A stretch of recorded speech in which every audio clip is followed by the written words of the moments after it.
Todos. El, el texto es introductorio del libro, que es un compilado de varios textos sobre las emociones, de la sociología de las emociones. Y bueno, este texto introductorio lo realiza Marina Ariza, la coordinadora, y es la sociología de las emociones como plataforma para la investigación social. Y como hemos visto en los anteriores, bueno, gran parte del estudio de las emociones y de los afectos ha sido multi e interdisciplinario. En este caso, bueno, como el objetivo del grupo es la sociología, el estudio de las emociones y la sociología, entonces este texto pues nos da pie para ver cómo ha sido el trayecto de la institucionalización de esta línea de investigación. Por una parte, cosas que ya habíamos visto anteriormente y justo con la sesión pasada con Kuchai, que es desde la Academia Estadounidense a finales del siglo XX, cuando se empiezan a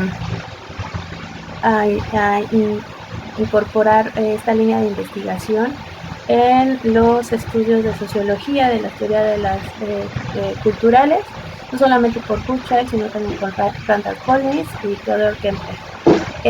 Posteriormente en América Latina se empieza también a dar este camino de institucionalización, sin embargo ya fue posterior a esta línea estadounidense de investigación, ya para finales más cercanos a los 90 y principios de este siglo, cuando incursiona más en el estudio del giro afectivo, ¿no? Como habíamos visto también anteriormente, la cuestión de la predominancia del actor sintiente y la afectividad.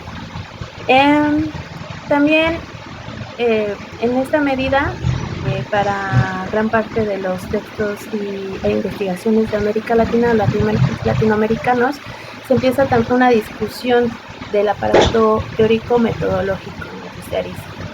En una nota al pie de página me resultó interesante retomar que la institucionalización de esta línea de investigación se puede también concretar con la cuestión de la Asociación Latinoamericana de Sociología en 2007, que es muy reciente para lo que va del curso de este siglo, y son principalmente dos líneas teóricas en torno al estudio de las emociones que se da no tan solo en esta asociación, sino también pues en todo el marco de estudios latinoamericanos, que es cuerpo, identidad y otra edad, cuerpo, poder y conflicto.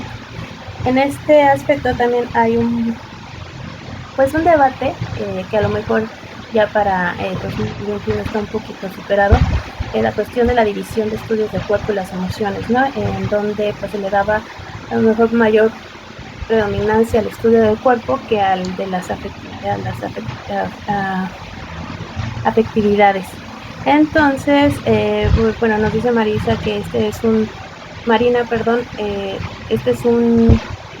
una división un poco absurda, ya que todo el cuerpo comprende también es una incursión en la sociedad, y al estar este cuerpo, como lo veremos más adelante, es un cuerpo vivido, y no valdría tanto la pena hacer esta división un debate tal cual, ¿no? O sea, no está tan mal que algunos teóricos se inclinen más hacia el cuerpo en sí y hacia las emociones en específico, las primarias o las morales, pero que en cuanto a un marco epistemológico, pues no valdría incidir aún más en este debate. Las razones de interés sobre esta línea de investigación, también en esta introducción nos dice que pues es gran parte de la caída del positivismo,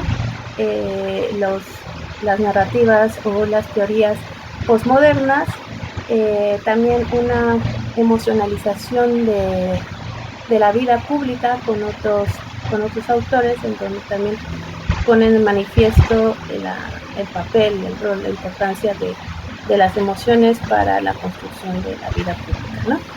Entonces, estos serían algunos puntos que hicieron que esta línea de investigación pues incursionara en la vida académica.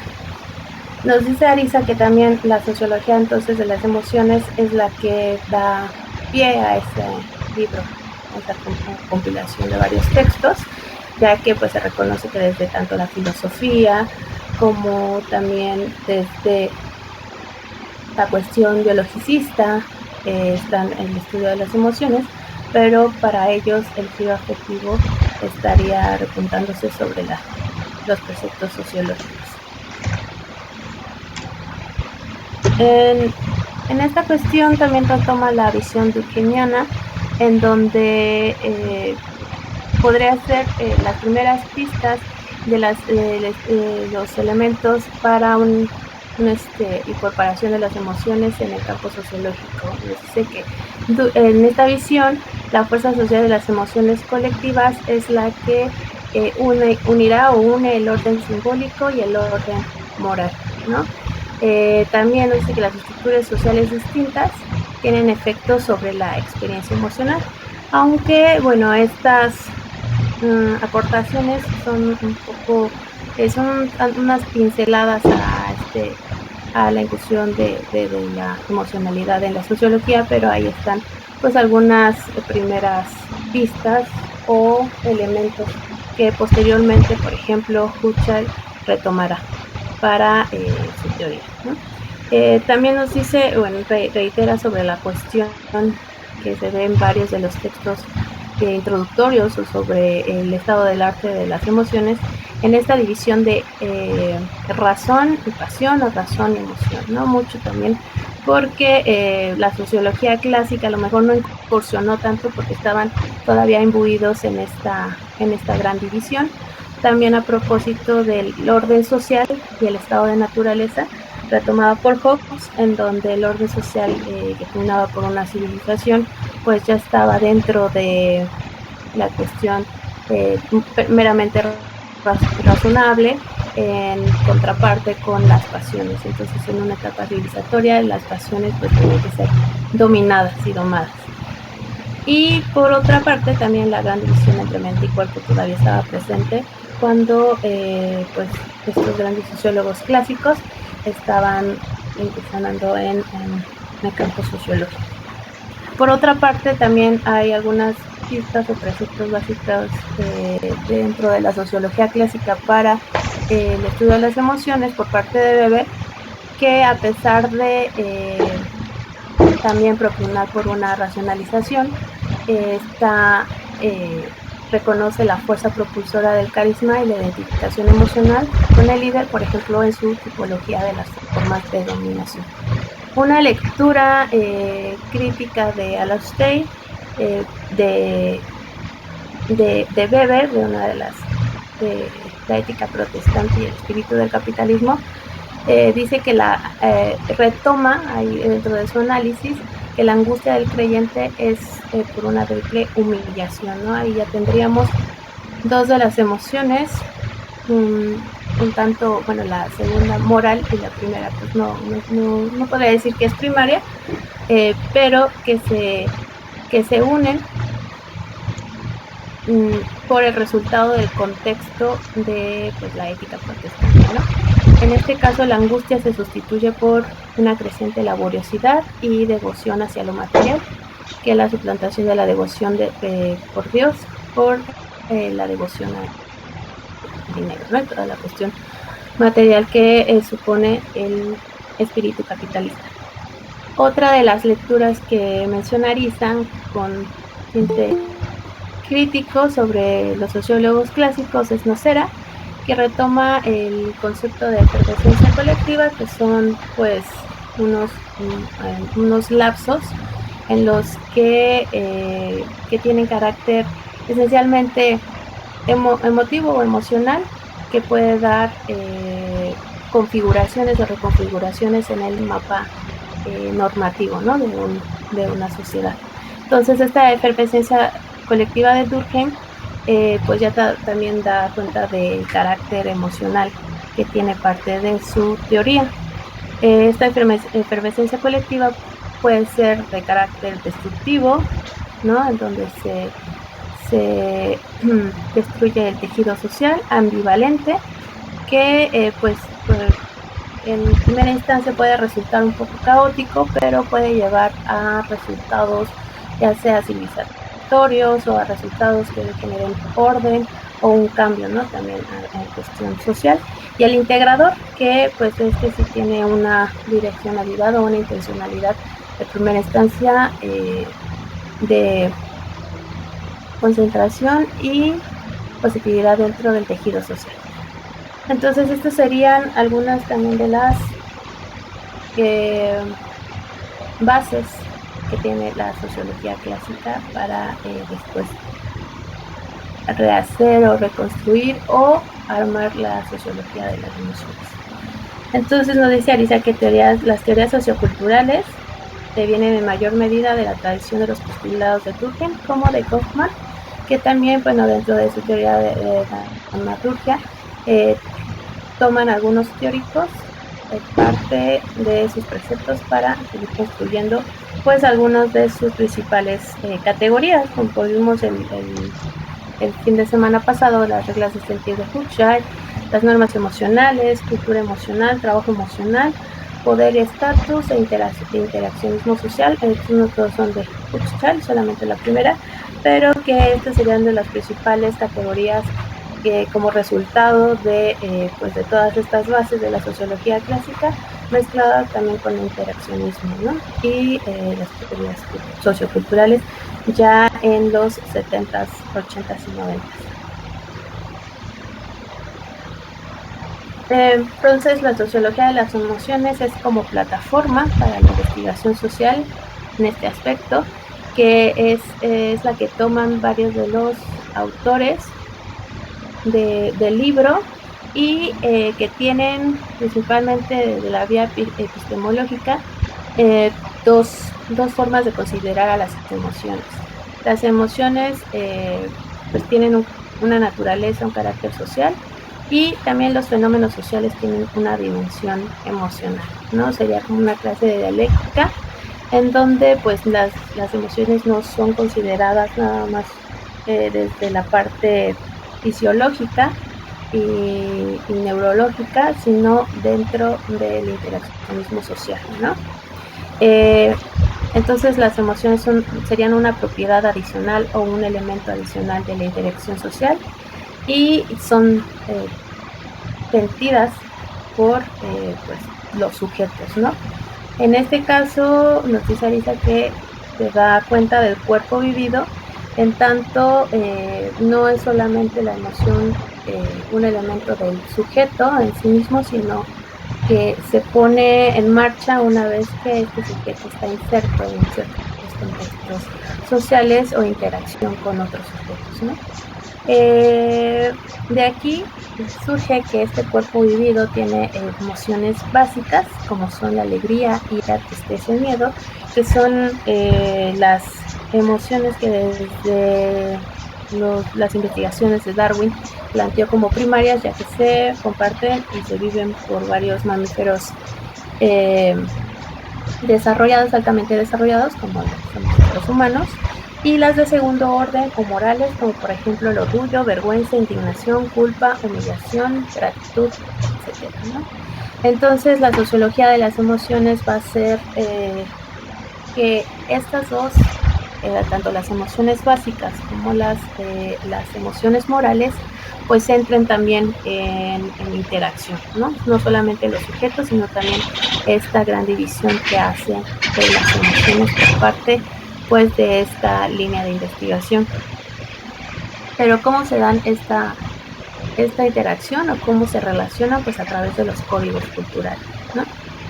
Entonces, estos códigos culturales van a jugar con principalmente un papel muy importante para las de segundo orden, que irían dirigidas al yo, a la persona, a uno mismo, irían también dirigidas hacia otros y principalmente a través del yo, a través de la autocrítica y de la autoconciencia, y hacia los otros, estas tres últimas, que es, bueno, ya sea emociones morales para condenar o criticar a alguien, emociones derivadas de la percepción del sufrimiento ajeno y las que son del ensalzamiento de alguien, ¿no? Ya sea la admiración o la gratitud. Y está también este libro, o en general varias de las líneas de investigación derivadas de la sociología de las emociones, se dan desde un nivel microsociológico, que es derivado de la interacción social, sería visto más con la emoción como un resultado de esta interacción o de un contexto en específico. El nivel meso, que son emociones como causalidad, emociones causas de procesos sociales, y las emociones como elemento mediador, mecanismo o dispositivo, ¿no? Entonces nos dice Arisa que las principales, más bien la mayoría de las investigaciones insertas en ese libro parten de la cuestión microsociológica, ¿no? En mayor medida. Y en menor medida como causalidad. Nos dice que la parte microsociológica son los ejemplos de migración, por ejemplo, ¿no? Y los de meso, o las emociones como causa, irían más en la sección de los movimientos sociales, ¿no? Cuando ciertas emociones causan, pues, efectos políticos. Y ya en la última sección nos habla sobre la construcción de variables e indicadores empíricos para el estudio de las emociones, en donde, bueno, reconoce la complejidad de la construcción de variables, ya que de la emoción como variable, ya que, bueno, nos dice que también pues pueden tender a que se manipulen consciente o inconscientemente, consciente o inconscientemente por parte de los investigadores, o también pues el mismo rastreo de la emoción como objeto de estudio, pues representa pues muchos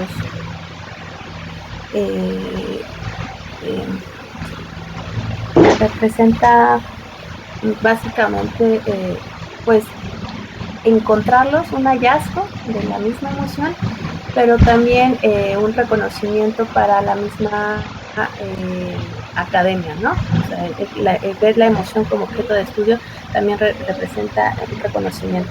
Entonces, en este mismo sentido, pues hacer un trazo epistemológico, una buena metodología para que así sea pues reconocida, ¿no? Como un resultado académico. De tal forma nos menciona algunas parte de algunos de los indicadores o metodologías para detectar las emociones y estudiarlas. Sería primero la construcción de la emoción como una variable dependiente y en menor medida independiente, ¿no? La emoción siempre dependiendo del contexto social. Y entre algunas de las metodologías, por ejemplo, están los relatos de ficción, escritos, cartas, recorridos, discursos, etnografías densas, observación participante y entrevistas a profundidad dentro de ellas, que son parte de las metodologías que se utilizaron para las investigaciones inmersas en el libro, ¿no? El libro entonces está dividido en 5 secciones: curso de vida, entorno familiar, afectividad, en donde se ven principalmente pues, los casos de migración y en este se utilizan, por ejemplo, los relatos de ficción o las cartas de menores para evidenciar las emociones. La segunda sería experiencias laborales, afectos y vivencias emocionales, en donde ante un contexto adverso y de incertidumbre laboral, pues también se dan cuenta de varias emociones, como por ejemplo miedo e ira. Comunidades indígenas, cambio cultural y emocionalidad sería otra línea, en donde, bueno, ahí si bien se ven las emociones, el principal objeto de estudio serían pues las comunidades indígenas, y de ahí analizar la cosmovisión, la emoción por ejemplo, la envidia dentro de la cosmovisión náhuatl para pues hacer este estudio, ¿no? ¿Qué papel tiene la envidia para la creación de conflictos y la resolución de los mismos? En el de movimientos sociales, emociones y contextos sociohistóricos es donde entraría más la cuestión meso que mencioné anteriormente para el estudio de la emoción, también derivado de conflictos políticos y de movimientos sociales, como por ejemplo el de Yo soy 132 y de movimiento de Sicilia por la Paz, ¿no? En donde analizan también pues los discursos de este último y en el primero pues los recorridos emocionales, ¿no? Para dar cuenta pues de este elemento dentro de los movimientos sociales.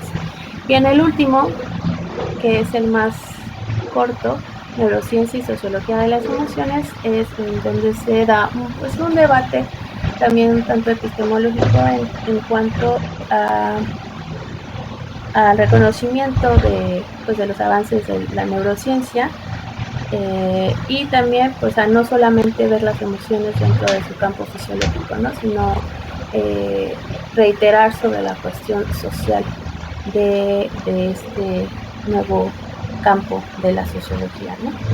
Y bueno, eso grosso modo, entonces dejo de compartir.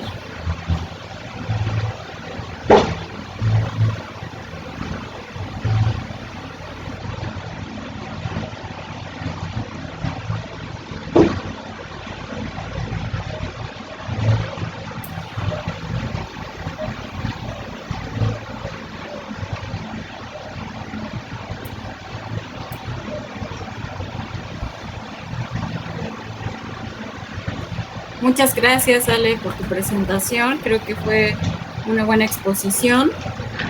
Nuestro compañero Antonio, que es el expositor de la lectura de Le Breton, va a incorporarse un poco tarde, entonces no sé si comentamos esta primera parte introductoria, ¿no? Retomando ya algunas de las lecturas que vimos anteriormente. Y bueno, recuerden que las participaciones pueden ir anotando su manita levantada aquí en el chat para que vayamos controlando. Entonces no sé si alguien quiera empezar, agregar algo.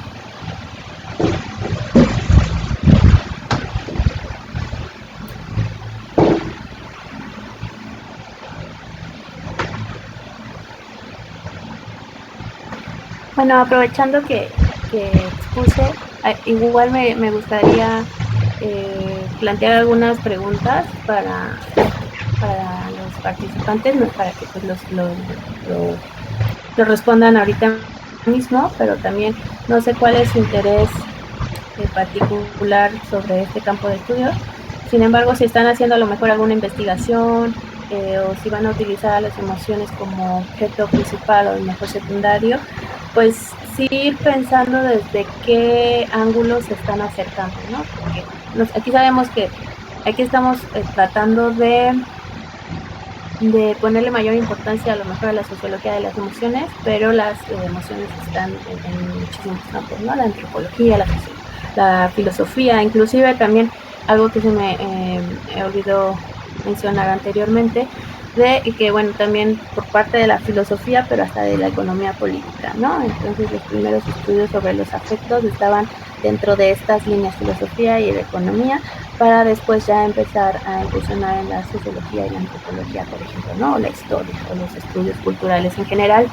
Entonces sí, preguntar o preguntarnos desde qué ángulo nos estamos acercando, o sea, a lo mejor más desde la antropología o de la historia, o sí desde la sociología de las emociones, y en ese aspecto pues ya empezar a trazar una línea más definida, ¿no? A lo mejor no porque o sea, tratar de negar la multidisciplinaridad o interdisciplinaridad, no, porque creo que es el momento de empezar. Estamos en buen tiempo porque justamente la academia pues está abriendo las puertas de este tipo de investigaciones, pero pues en términos de nuestro propio estado de arte, sí ver hacia dónde nos estamos inclinando. Eso por una parte. Y por la otra, si en dado caso tienen pensado o van a hacer estudio de campo o a lo mejor solo de gabinete, ver qué metodologías son las que les gustaría utilizar, ¿no? Muchos dicen que la metodología se utiliza una vez que uno tiene su pregunta de investigación, pero bueno, también ver cuáles son los recursos que podemos utilizar, más ahorita que estamos todavía en pandemia. Y creo que la propuesta que tiene Arisa o algunos de los investigadores del compendio del libro están muy bien, ¿no?, planteados, por ejemplo, y se pueden realizar a distancia, inclusive, como por ejemplo la epistolar, las cartas, los escritos, las ficciones, ¿no? Todo esto que inclusive se puede hacer, que se pueden armar hasta talleres a lo mejor en esta vía, ¿no?, virtual. Entonces serían las dos preguntas o inquietudes que a lo mejor estaría bien que nos preguntáramos.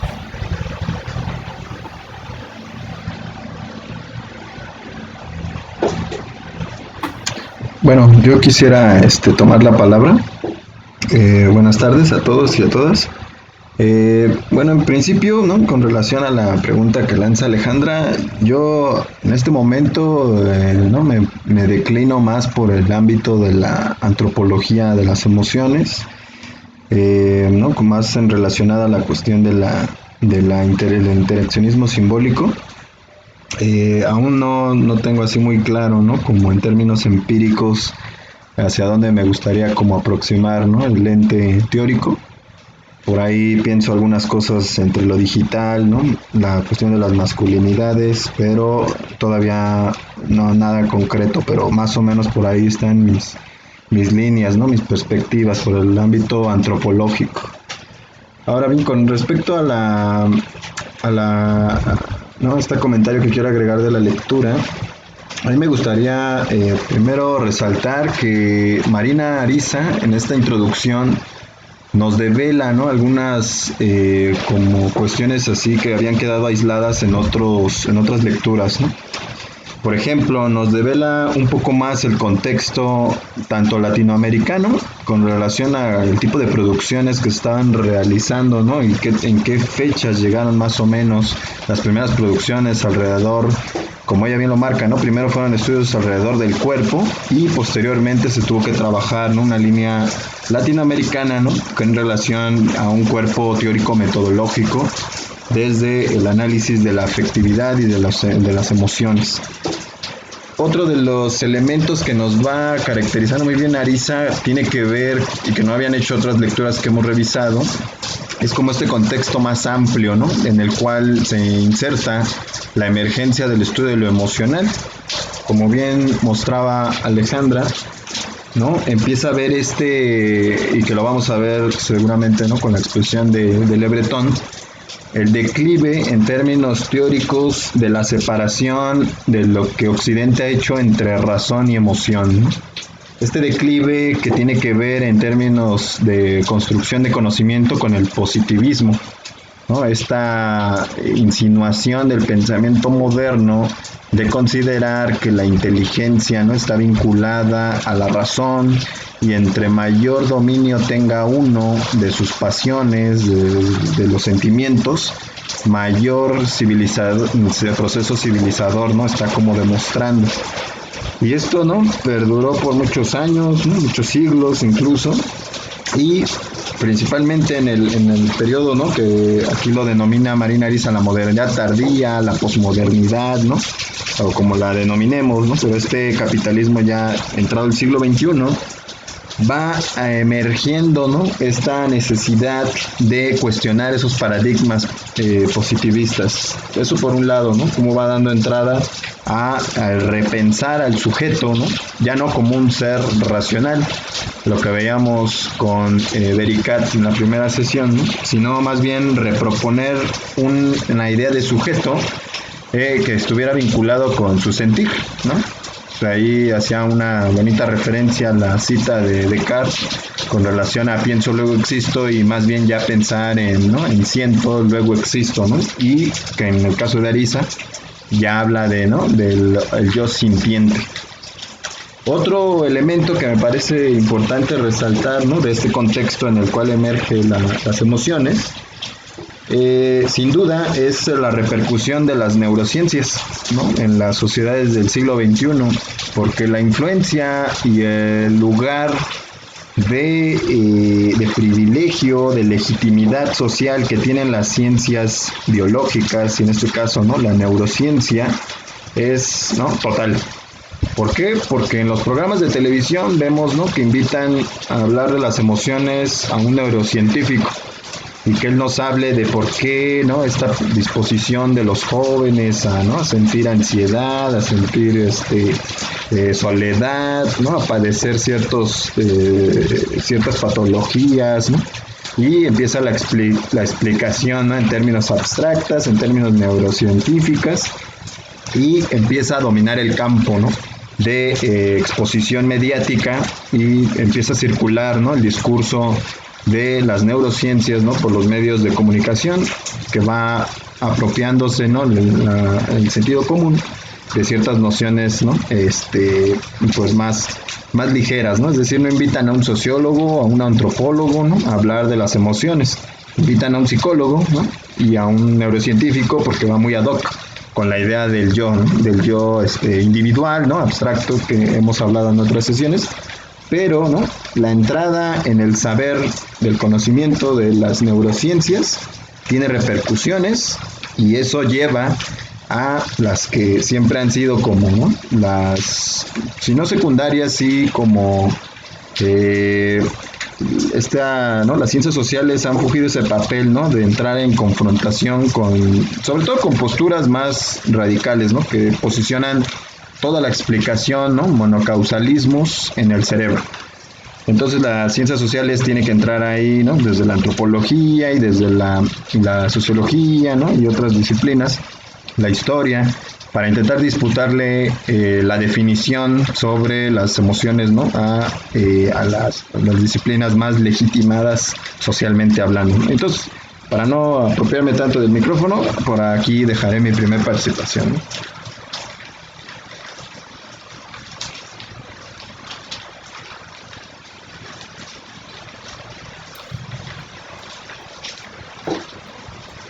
Sí, bueno, a mí también me pareció una introducción súper interesante.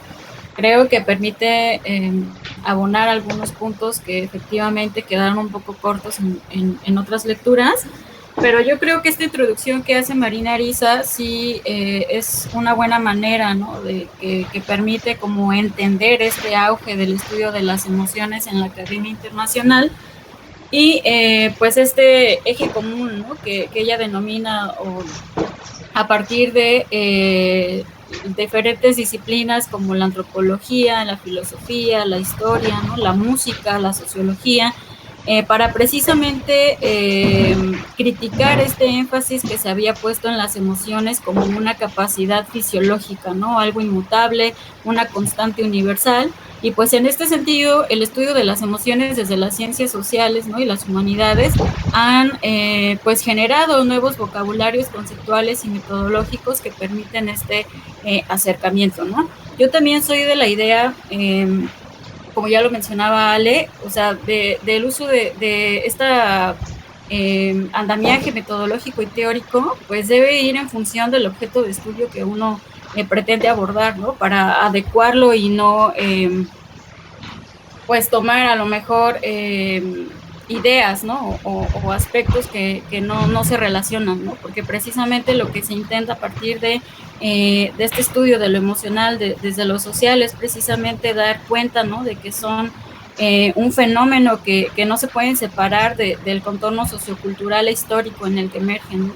Y pues en este sentido, esta pues aportación conceptual de las diferentes disciplinas, como ya lo mencionaban ahí, el concepto de cultura afectiva, comunidad emocional, ¿no?, los que vimos con Arlie Hochschild, el régimen emocional, ¿no?, de otros autores, pero que permiten precisamente vislumbrar, visibilizar que el estudio de las emociones y las emociones en sí no son algo estático, ¿no?, sino que tienen fuerza performativa, y pues en este sentido van arrojando luz sobre los valores sociales que están vigentes, ¿no?, y cómo esto también conlleva estos análisis que ya mencionaban, ¿no?, meso, micro, macro, para ir dando cuenta precisamente de cómo las emociones van operando en diferentes sociedades, ¿no? Que adquieren diferentes significados. Y pues también esto abre como muchas posibilidades de crear, de usar la imaginación para poder abordar nuestros objetos de estudio, ¿no? Entonces eso me parece que es una beta abierta para nosotros los que pues iniciamos, ¿no? En esta desarrollar metodologías creativas que nos permitan dar cuenta de esta dimensión emocional de los fenómenos sociales que estudiamos. Y hasta ahorita aquí dejaría mi participación y adelante, Omar.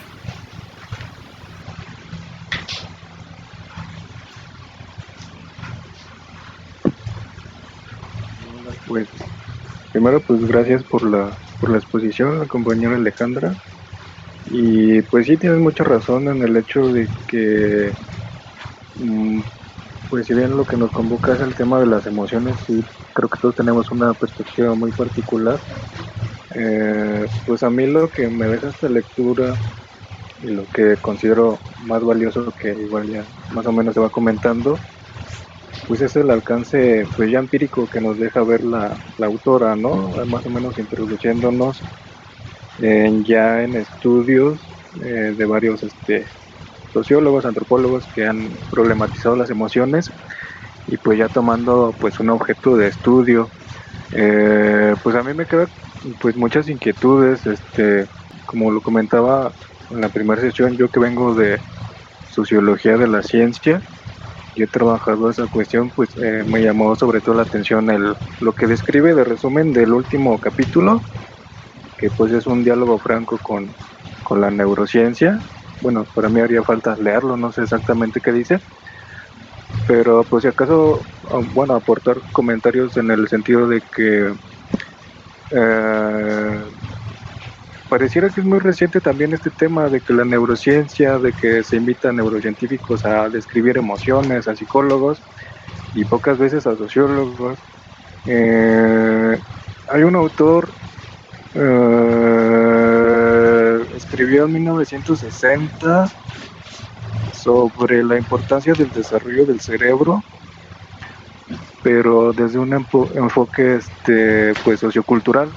Y me sorprende que lo haya escrito en estos tiempos de 1960, porque pues en los últimos años se ha hecho muy famoso obras como Antropología del Cerebro de Roger Bartra. También hay unas reflexiones de Bernard Lair, Levi Vygotsky también sí es muy importante sobre el desarrollo cognitivo infantil, pero me refería a un autor estadounidense que se llama Lewis Mumford, que él dice que pone un ejemplo muy claro, ¿no? O sea, sin tanto rollo teórico, pone el ejemplo de, no sé si hayan escuchado el caso de Helen Keller, que fue una escritora con la triple deficiencia de ser sorda, ciega y muda. O sea, su único mundo de realidad eran el tacto. El tacto y el olfato era su único contacto con el mundo. Y se analiza este caso en el sentido de que desafiando, como decía Zipacli, esta visión como de que para razonar necesitas los plenos sentidos, ¿no? Lo que decía el paradigma de Descartes, etcétera. Lo que revoluciona este autor es que aún con esa condición las emociones son importantes, ¿no? Aunque no tengas todos los plenos sentidos, o sea, no está completamente asociado y hay relaciones muy complejas con la razón. Pues esta escritora Helen Keller pues pudo desarrollarse cognitivamente por medio de la emoción.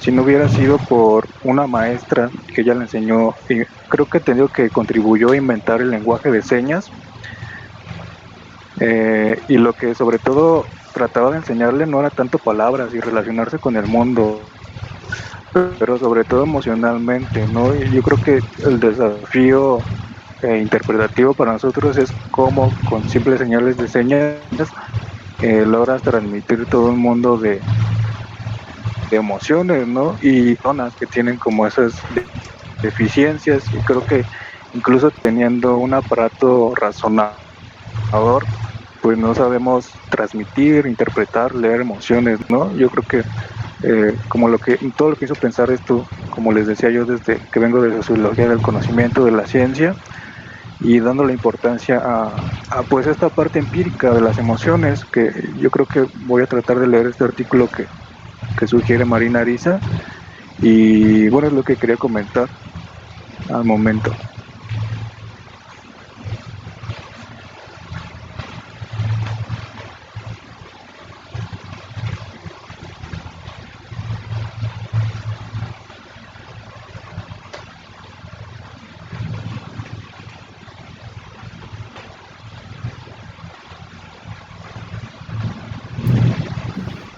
Sí, respecto a eso que dices, Omar, yo he leído algunos artículos sobre emociones y discapacidad, y precisamente lo que tratan como de dar cuenta ahí es que pues esta dimensión es aprendida, ¿no? Y no es algo que esté dentro de, no del todo, ¿no? Porque como pues ya en la lectura de David Le Breton, pues se podrá también dar cuenta a partir de los ejemplos que él recupera de cómo es que las experiencias del cuerpo también son aprendidas, ¿no? Los sentidos y las propias emociones.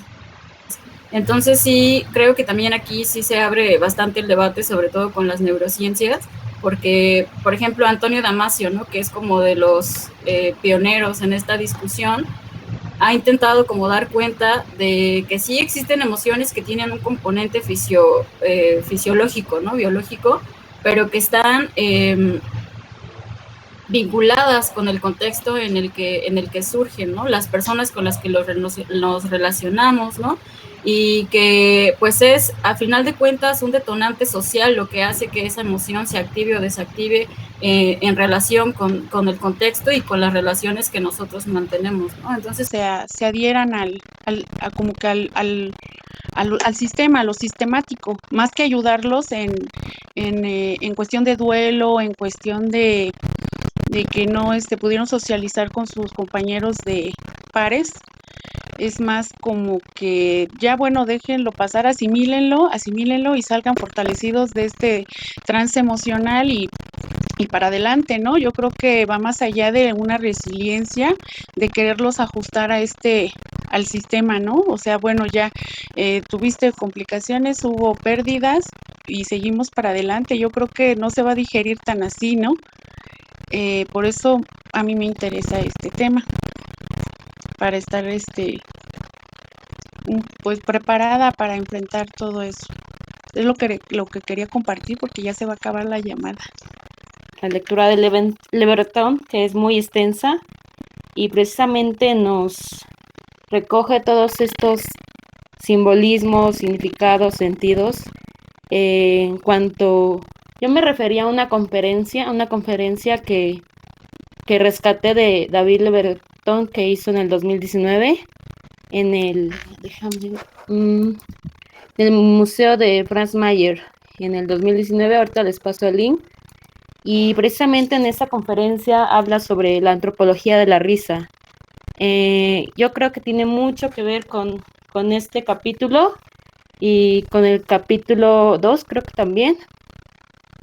Y en donde esta conferencia nos habla sobre el significado que tiene la risa para diferentes personas, el simbolismo, dependiendo del contexto en el que se desarrolle. Por ejemplo, una risa puede significar, no solo está asociada a la alegría, sino también puede ser a la tristeza, a la angustia, a la ironía, al sarcasmo, etcétera. Y también menciona mucho a los niños. No sé si los niños, estos como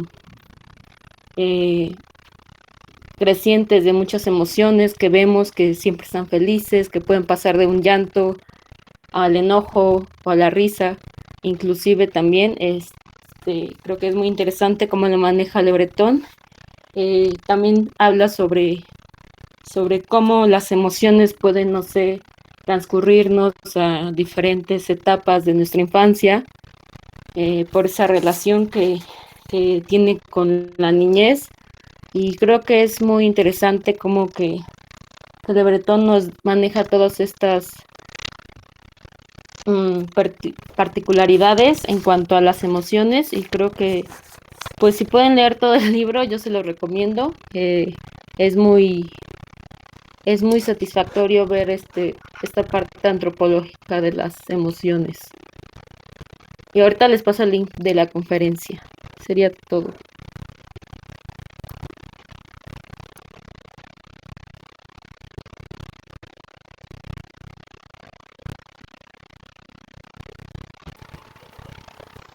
Vale, gracias, Arely. Bueno, yo también quisiera tomar la palabra.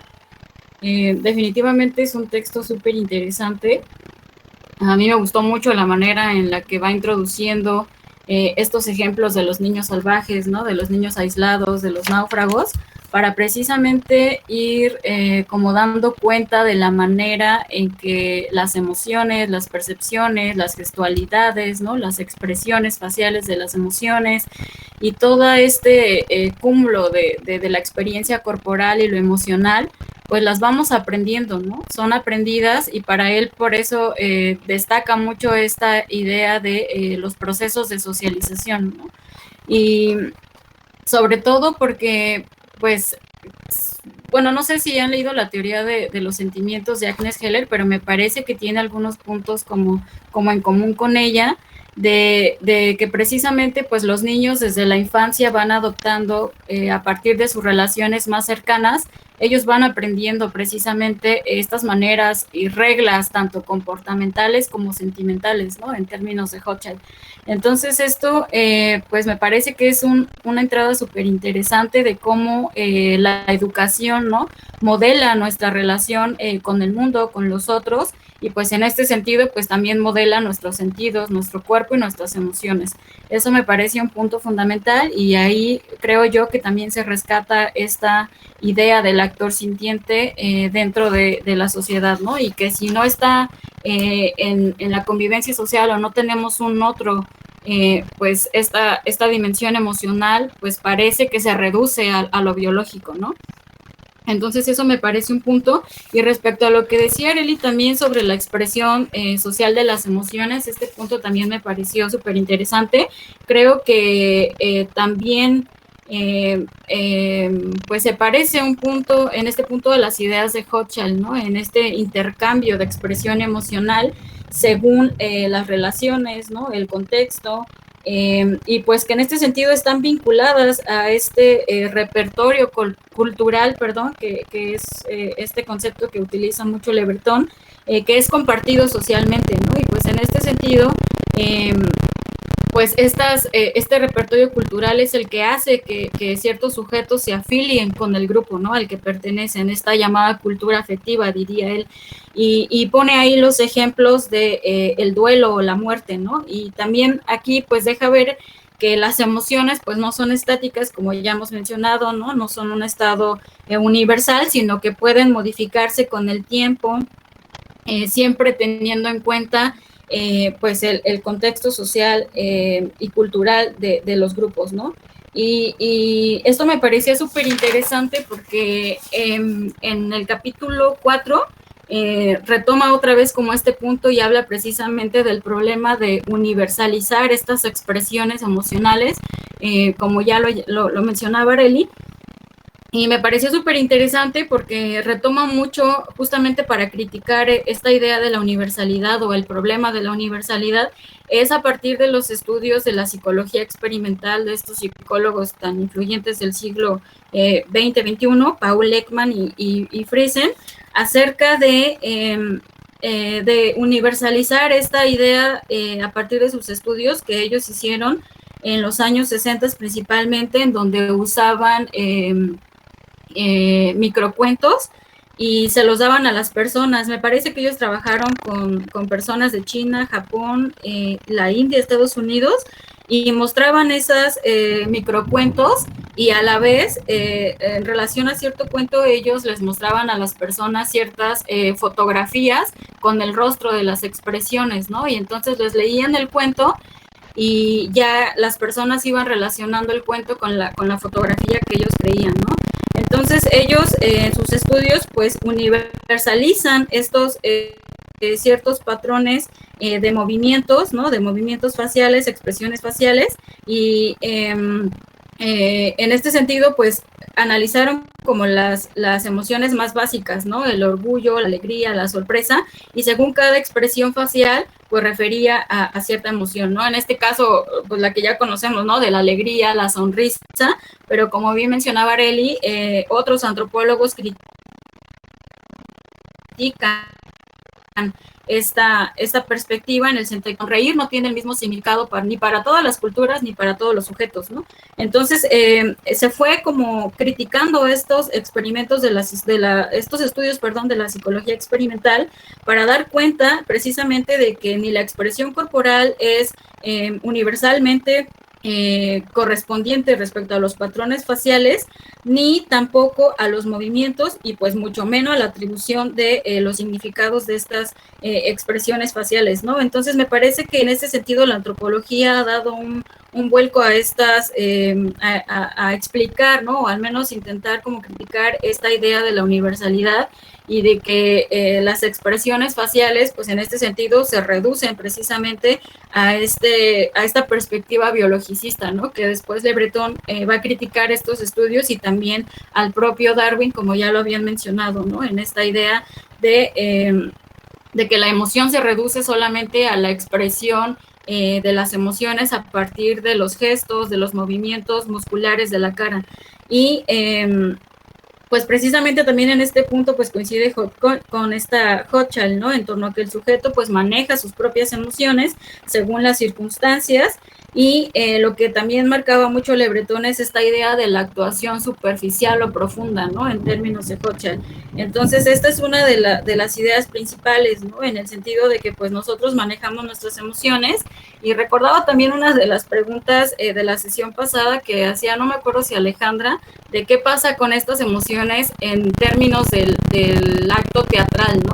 Y precisamente es que esto revela que pues las emociones no pueden universalizarse ni representar los mismos significados, porque nosotros podemos evocar, fingir una emoción con cierta finalidad y con ciertas personas, ¿no? Entonces me pareció también un punto súper importante a rescatar. Y porque también se ligaba, como ya lo habíamos mencionado en otras sesiones, a esta idea de que entonces cuál es el papel del investigador, ¿no? Traducir ciertas emociones, y esto también lo retoma Le Breton, ¿no? Hay como una nota acerca de que no hay que caer en estos naturalismos, ¿no? O reducir ciertas emociones a un lenguaje occidental o con el que creemos que nosotros podamos relacionarlo, ¿no? Sino ir identificando esas emociones siempre teniendo en cuenta los contextos. Y aquí, bueno, yo quería comentar en este sentido el trabajo de Gabriel Bourdin sobre las emociones entre los mayas, porque aunque pues es su tesis doctoral hecha libro, creo que también es como una buena como aportación, un buen ejemplo de cómo estas emociones a partir de ciertas culturas pues adoptan ciertos significados, ¿no? Entonces se los compartiré también en la carpeta para que le puedan dar un vistazo y pues podamos también pues dialogar, ¿no? Y bueno, hasta aquí dejo mi participación por ahora, no sé si alguien más quiera participar.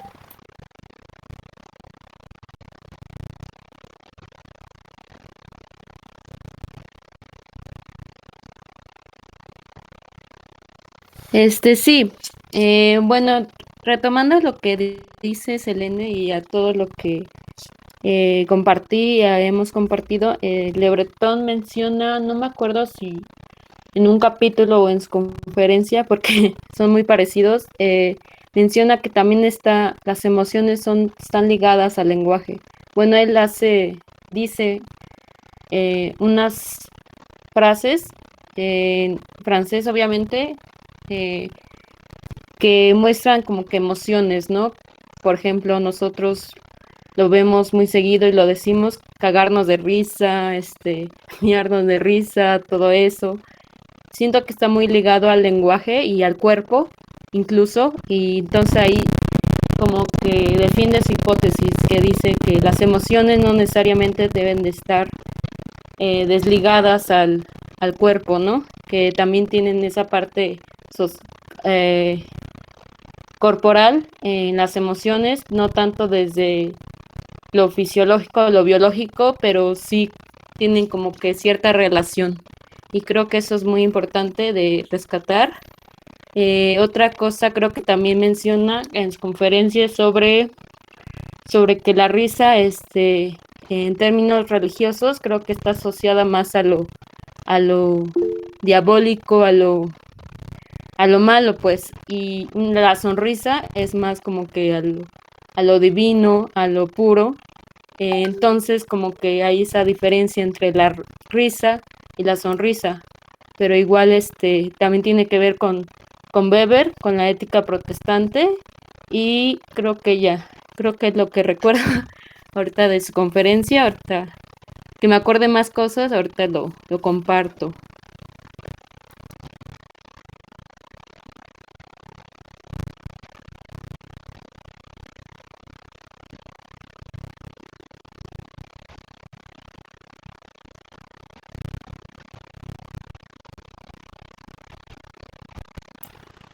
Bueno, yo también quiero agregar una cosita. Sí, esto que dice Areli sí lo marca mucho, ¿no? Por eso él en algún momento dice que es importante poner atención, ¿no? En esas metáforas que a veces utilizamos para dar cuenta de las emociones, ¿no? Y la manera en la que se expresan, y pues esto indudablemente pues también lleva a la experiencia vivida, ¿no? O sentida de esta emoción, pues en el sujeto. Y de esta parte también de las expresiones emocionales, se me olvidó tocar el punto que mencionaba Le Breton, también súper interesante, acerca, y que siento yo que coincide aquí con Hochschild, acerca de estas reglas, ¿no? De que existen ciertos espacios que son oportunos para expresar ciertas emociones y no.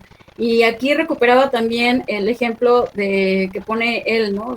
Bueno, yo también lo relacionaba con un poco de los estadios de fútbol, ¿no? Que los hombres cuando juegan sus equipos favoritos se desbordan de emoción, ¿no? Ríen, lloran, si pierden, y es un espacio, un momento que les permite poder expresarse de esta manera, ¿no? Y que en otros sitios pues es impensable que lloren, ¿no? Por ejemplo, y pues esto, como lo mencionaba él, pues va dando cuenta de cómo las emociones van ligadas con ciertas características, ¿no? Como ya lo mencionaban, ¿no? El género principalmente, también aquí se retomaba mucho esta idea de que a los hombres se les relaciona muchas de las veces con emociones muy ligadas a la fortaleza, ¿no? Al enojo, a la ira, son como más ligados a la razón, y las mujeres son casi siempre percibidas como más emotivas, ¿no? Más emocionales, más irracionales.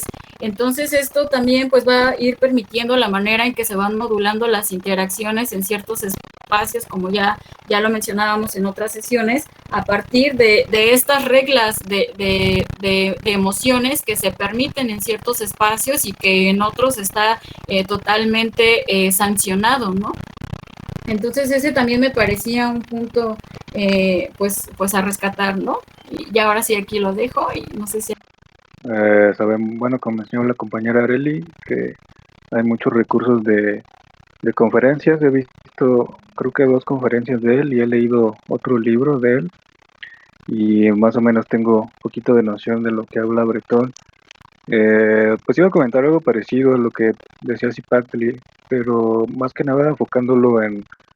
Hay una conferencia que tiene Breton que habla sobre deportes extremos, y habla mucho de pues no sé si decirlo como categoría, la categoría del riesgo, en el sentido de que, y se me hace curioso también que esta conferencia es de 2019, y yo que la vi en la época de pandemia, y la palabra riesgo era como que me hizo mucho ruido ver esa conferencia, porque decía que los deportistas extremos saben que afrontan en su práctica deportiva pues una condición de peligro que los puede llevar a lesiones, a fracturarse, a romperse un brazo, una pierna, a tener una conmoción, etcétera, pero que hay una justificación, más o menos como decía Zipactli, no es irracional, no es como algunas señoras dicen, no, pues es algo tonto, que andes en patinetas y te vas a caer, ¿no? Sí dice Breton que muchos deportistas en sus narrativas pues dicen que esa sensación de adrenalina, de sentirse poderosos, de rozar con el riesgo, con la muerte, pues es algo muy presente en los deportistas, ¿no? Pero pues no sé si decir extrapolación o cuál sea la argumentación de Breton, cómo nombrarla, señala que en cierto modo todos tenemos, funcionamos en ciertos momentos con esas lógicas, ¿no? De que, y decía que me hizo ruido en el contexto de coronavirus, porque si vemos narrativas de muchas personas, también decían, pues yo salgo a la calle aunque haya virus afuera, ¿no? Porque no me puedo limitar a vivir así encerrado, ¿no? O sea, como que también cada persona afrontaba una noción de riesgo, que sabía que existía riesgo, que había peligro, así lo más o menos argumenta Breton, pero se ponen muchas paradojas al pensar pues la misma condición de vida, ¿no? Dice, paradójicamente, entre más nos cuidemos y queramos que no nos pase nada, ¿no? Ni un rasguño, ni que nos dé el sol, pues en realidad no estamos como viviendo, ¿no? Viviendo con mayúsculas, ¿no? Y me hizo mucho ruido porque pues es como la justificación por la que muchas personas, o a veces incluso nosotros, no sé, no de forma generalizada, pero pues hemos tenido que salir, ¿no? Sabiendo que afuera hay un virus, hay ciertos riesgos, o ni siquiera el virus, ¿no? Sabiendo que nos pueden atropellar cruzando una avenida, etcétera, ¿no? Y pues esta reflexión de Breton, pues sí nos indica que hay una gestión de las emociones, pero igual basada en el riesgo, ¿no? Y bueno, algo adicional que quiero comentar, espero no estarme debrayando mucho, que ahorita que pues es el evento, las Olimpiadas, me llamó mucho la atención, no sé si vieron la gimnasta que renunció a la competencia porque decía que sentía mucha presión, ¿no? Que tenía que cuidar su salud mental. Y yo creo que esto, no sé si se había visto antes en alguna competencia o algo, pero creo que se puede ver que, bueno, de entrada, no se les da mucha voz a ciertos deportes de entrada, y por una segunda vertiente, pues no se le da mucha voz a lo que sienten los deportistas, ¿no? No es muy popular ver una entrevista en que los deportistas digan, me siento así ante la presión, mis emociones son estas, y como que sí, también veo como algo como político ahí en cierto sentido, ¿no? En algunos deportes no sabemos exactamente qué sienten los deportistas, si están presionados, nada, no sabemos absolutamente nada. En otros deportes son muy expresivos, se puede ver su felicidad, ¿no? Y también, pues nada, pienso que este fenómeno de las competencias olímpicas es como todo un caldo de cultivo para analizar emociones, ¿no? Me llama mucho la atención también que muchos deportes individuales,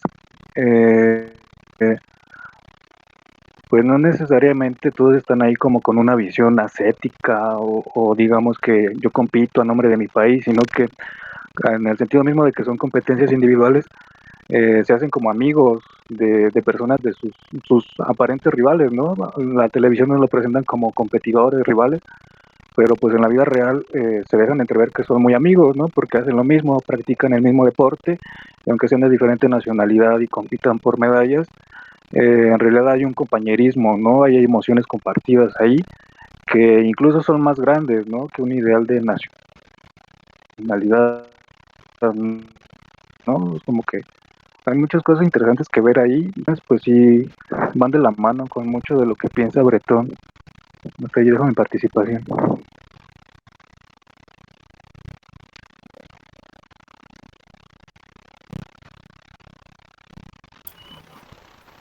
Bueno, yo el punto que quería agregar aquí es también esta pregunta que dice él de cómo definir los rasgos de la vida afectiva, porque a diferencia de Hochschild, él sí hace como una definición clara de qué entiende por sentimiento y por emoción, ¿no?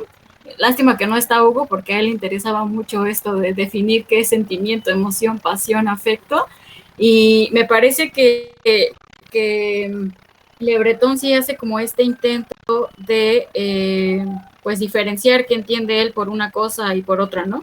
Sin embargo, pues creo que sigue habiendo menos consenso, ¿no? Respecto a lo que son las emociones, incluso a pues las diferencias entre los términos para referirnos a ellas, ¿no? Por lo que ya hemos venido explicando. Sin embargo, creo que sí es necesario como tener claro la posición de la cual nosotros partimos, ¿no? A mí, no sé, me dio la impresión, no sé a ustedes qué les pareció este punto, pero respecto a lo que él ve como el sentimiento, que es esto como más arraigado en el tiempo, ¿no? Más integrado como dentro de los vínculos sociales, y por su parte la emoción como algo más breve, ¿no? Más fugaz, que se expresa más bien en términos gestuales, mímicos, posturales. Me dio la impresión que era como esta clasificación que se ha hecho en torno a definir emociones, sentimientos, pasiones, afectos, ¿no? Primarios y secundarios, ¿no? En el sentido de que las primarias son estas emociones básicas que sí tienen como un componente fisiológico, ¿no? Como el miedo, la alegría, la tristeza. Sin embargo, el sentimiento o las emociones secundarias son estas que tienen una construcción más social, ¿no? Como la culpa, la vergüenza, el orgullo, el odio o el amor. Entonces, me pareció que sí hace como este intento, ¿no? Él también después es como claro en que no le interesa como abonar tanto a este debate, sino que más bien, y como lo han dicho otras autoras, ¿no? Como Sarah Hammett, de que más bien el interés por las ciencias sociales y las humanidades, en vez de centrarse como en este debate de definir qué son las emociones, pues lo importante es como dar cuenta más bien de su función social, ¿no? En el sentido de ir develando este sentido, esta dimensión, ¿no? Perdón, detrás pues de la acción, ¿no? De la acción social, de la acción humana, ¿no? De cómo estas emociones generan o no vínculos sociales, ¿no? De cómo participan en la construcción de las identidades genéricas, de las relaciones de poder, de clase, de raza, ¿no? Y en este sentido, pues estudiarlas, entenderlas más bien dentro de las motivaciones de los actores sociales y de los procesos sociales, históricos, económicos, políticos, ¿no? Y que dan cuenta de si es posible una transformación social, ¿no? Si las emociones entran en juego en estos cambios, ¿no? O por el contrario, pues también influyen en el mantenimiento del orden, ¿no? Entonces a mí me pareció también como un punto que rescatar, ¿no? Pero pues hasta aquí lo dejaría. Sí, yo quiero compartir también una experiencia en torno igual a los Juegos Olímpicos de ahorita.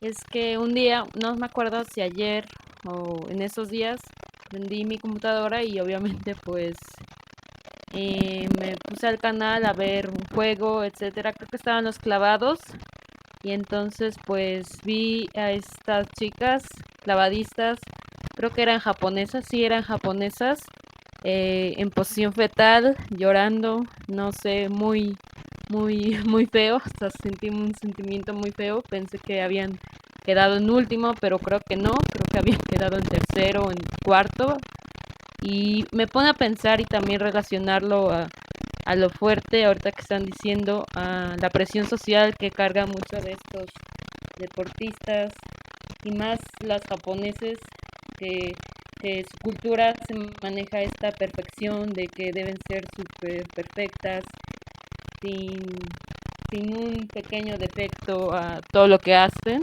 ¿no? Recuperando, ahora que me acuerdo, a Ruth Benedict en El Crisantemo y la Espada, haciendo referencia a la cultura japonesa, en donde dice que precisamente desde las guerras civiles, todo esto, es que los japoneses se interesan mucho en esta perfección, en plenitud del ser humano, en no mostrar tantos sentimientos, sino manejarlos más como máquinas, ¿no? Y en deshumanización me pregunto en qué situaciones, ¿no? Está el mundo ahora en cuanto a sea, todo lo que marca los Juegos Olímpicos, ¿no? Tanto como los espectadores, como los que están ahí, los familiares, los entrenadores, incluso las marcas, ¿no? Que los ven a veces como objetos, los cosifican a algunos deportistas, etcétera, ¿no? Y creo que es muy importante las emociones dentro de cualquier deporte, dentro de cualquier ¿no?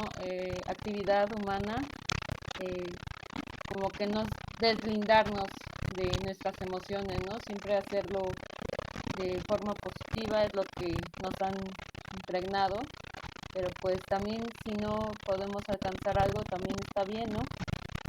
Y creo que hasta ahí mi participación.